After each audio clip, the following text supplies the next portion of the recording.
tusabira Alien Skin. According to sources, kiraga nti yafunye obuvune ku skull.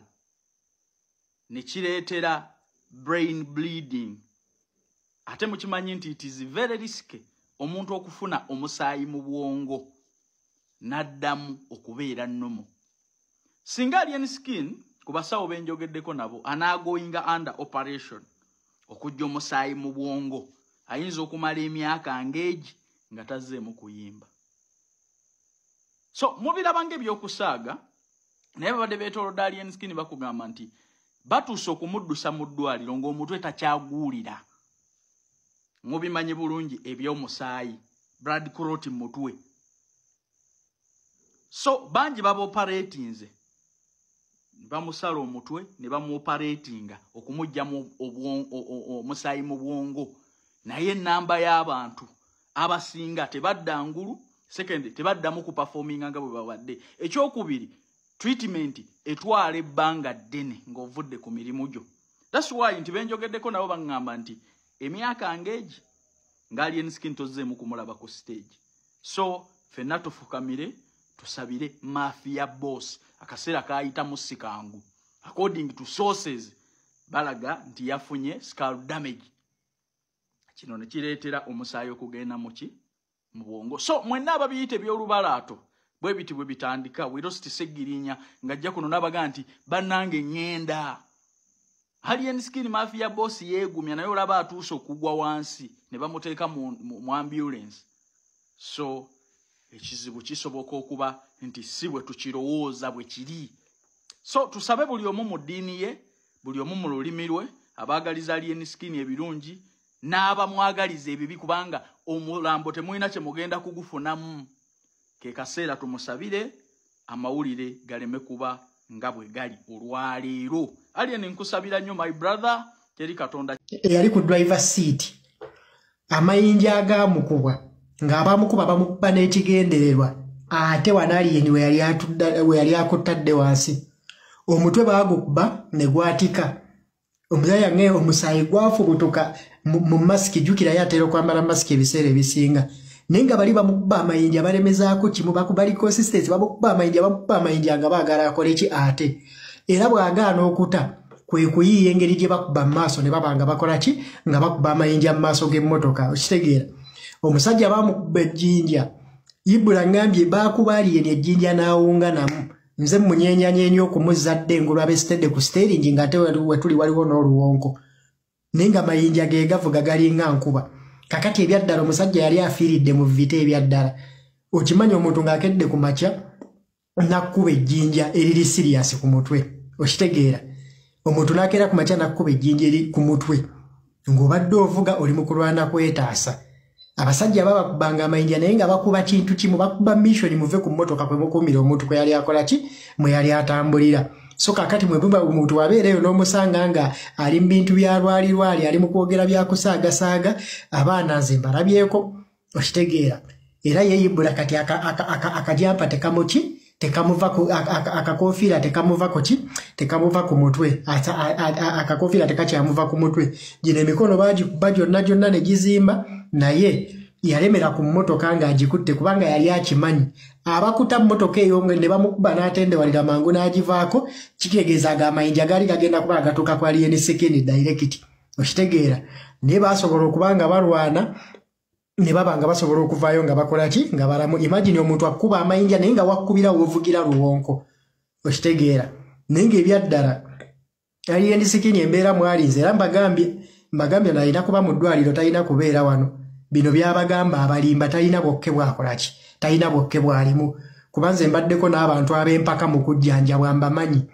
Omuntu ng'alina empaka mu kujjanjabwa nga ayagala akulage aba n'obuzibu naye ng'ate ayagala alage abaliwo bonna nti ye mugumu aliwo ng'era omukulembeze yenna waaba.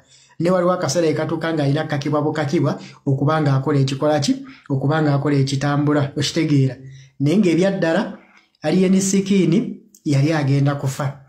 Naye ng'ekyebuuzibwa singa olwaleero tuli ku lumbe lwa Alien Skin nga tutayipinga RIP twandigambye yafudde ki abaamukubye baamukubidde ki. Ekyo ekibuuzo kyo njagala okyebuuze. Singa olwaleero tubadde mu kutayipinga RIP Alien Skin twanditaddeko nti abamukubye bamukubidde ki? Abamukubye bamukubidde ki? Omanyi kitegeeza okukeera ku makya n'ofa ng'eyakusse talina nsonga gye yakuttidde. Okitegeera ng'eyakusse olwaleero twandibadde tugamba nti yafidde, abamusse bamuttidde ensonga ki? Twandibadde nti bamuttidde ki? Okitegeera omanyi nze mbeera wano nendaba ebiseera ebisinga abantu nga boogera. Abantu abamu bagenda ne boogera ebintu naye nga tebasobola kubipracticinga. Okitegeera nga bo babyogera naye nga we bikwata ku kintu nga kirimu owaabo nga tebasobola kupracticinga nakola kintu kintu kituufu. Okitegeera era nina omuntu gwe nakoze video yange emisana najja nga ali mu lwali olwo olw'ekisiru n'agamba mbu video etujja ku mulamwa gwa struggle. Ne mugamba struggle yawedde eyiga nga dictator bamukubye amayinja.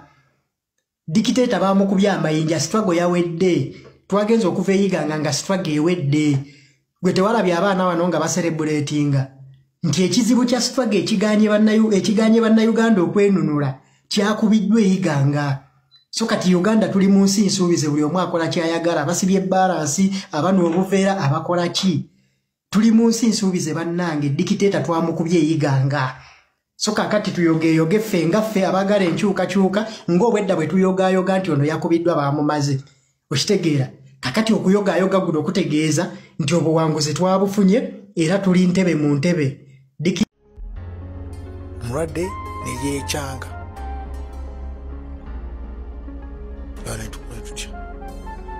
Omulwadde ne yeekyanga ate nga naffe tulinamu ziri persona ziri zibayita instinct tugamba omulwadde waba yeekyanze tugenda mwemerako kusigala, tulina supportinga instincts ze. So banga yalina kyati ye kyalabanga ekitamugidde ye mu ndaba ye. Kitegeera omulwadde ne yeekyangira ddala n'afuluma n'eddwaliro kase yafunyemu akangubanguba waati n'ateeramu kati yeekyangiddewo omulwadde. So mpozi n'ekirala lwaki twamutute mu ddwaliro alina memory error, akuba memory error elindskin like asobola okugamba ekintu nemukitegeera nekimukwasaganya nemukitegeera then olumala nojo okumunyulamu kyabadde akutumye kyabadde agambye okole ogenda olaba nga tabijjukira nga takubuuza ati twabadde kuki ate twakoze then ate ng'oli omuzeewo mu process n'omunyunyunu kaomunyunyunu agamba twabadde tuli ku kino nekino oba okitegeera kati ekyo nakyo kyatumutwazizza mu ddwaliro naye nga ekisinga dda basically abadde tali fit ng'omutwe gutabuse gamba akawanga kamutta ng'ataawa so ntumukwala ntumuddusa mu ddwaliro ebyo bimanyi ebyo si bya content si bya kunoonya trend ng'ayagala kuvaayo awo wennyini ng'ayagala kuvaayo oba okitegeera era nabadde mukwata video nagamba tonkwata video mugamba nti obuzibu abawagizi bajja tukwata amalaka blood wange